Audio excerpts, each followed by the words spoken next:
A wata kabila da ke Indonesia, mutane suna hako wanda suka mutu bayan kowane shekara 3 da suka gabata a watan Agusta, wacce aka yi mata laƙani da Manini Festival.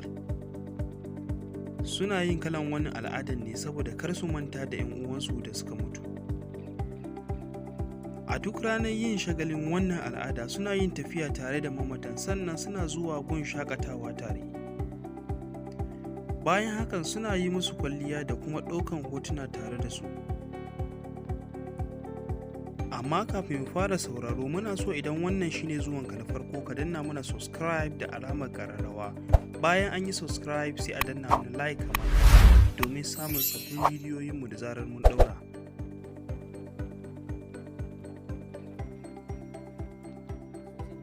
Sa'an nan muna ɗauka mamatan suna rashin lafiya ne ba wai mutuwa ba idan har dai muna tare da su.